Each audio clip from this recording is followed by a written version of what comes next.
يا ما شوف، قالوا اللي يمشي يشوف اكتر. تمام يا فندم. وانت يا شحاتة فندي عشان ما مشيتش، ما انتش عارف الدنيا على حقيقتها.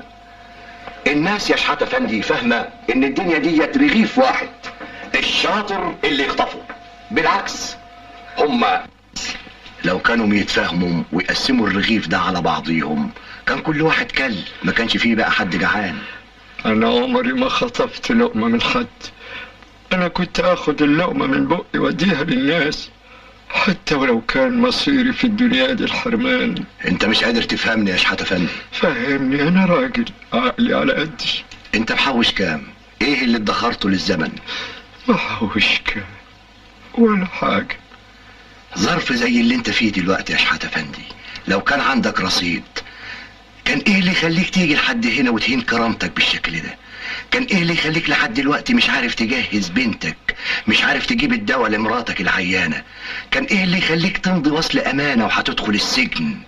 كل ده عشان ما عندكش عقل تفكر بيه زي الناس وتعيش زي ما هم عايشين. اوعى الدنيا تغلبك يا شحاتة.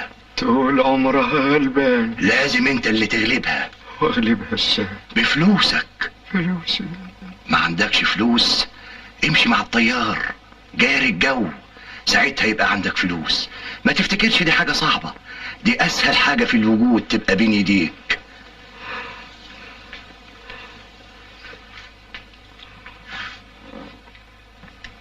اديني اهو تحت امرك، انا مستعد لكل حاجة، بس خلصت من الورطة اللي انا واقع فيها دي. انا هتنازل عن شكوتي ضدك يا شحاتة، وحياة المصطفى، وهجيب لك السلفية كمان. الله يعمر بيه. بس ليا شروط يا شحاتة. امر انفذ لك. انا عايزك تتمالك اعصابك ولا تصورش ابدا. حاضر، مش هصور ابدا. وان شفت حاجة تضايقك ما تتضايقش. لا ابدا ابدا. وان كان ده ابيض واقول لك اسود هقول اسود. غمض. اغمض ليه؟ احنا اتفقنا يا شحاتة. حاضر. غمض. اغمض. فتح. ايه تعبت في حاجة؟ لا. دي الطريقة اللي يبقى بيها عندك فلوس، ساعتها مش هتدخل السجن، هتلبس احسن بدل، هتجيب لمراتك احسن دكاترة، هتجهز بنتك بدل اوضة 3. بس غمض. غمض يا شحاتة. خد.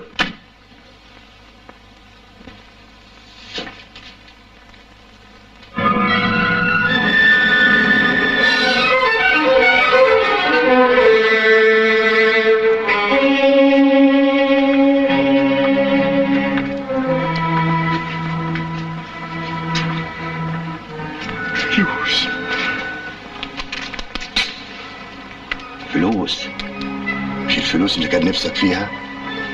انت مش تعبت روحك وكتبت طلب؟ انت مش كنت كل يوم بتيجي تسأل ايه اللي تم؟ اهو بغمضة عين بقت الفلوس وياك. حطهم في جيبك. لكن ما لكنش، اعتبرهم هدية مني، دين عليك. شحاتة، غمض وانزل المخازن استلم، غمض وامضي الفواتير، غمض واقبض. اوعى الدنيا تغلبك يا شحاتة.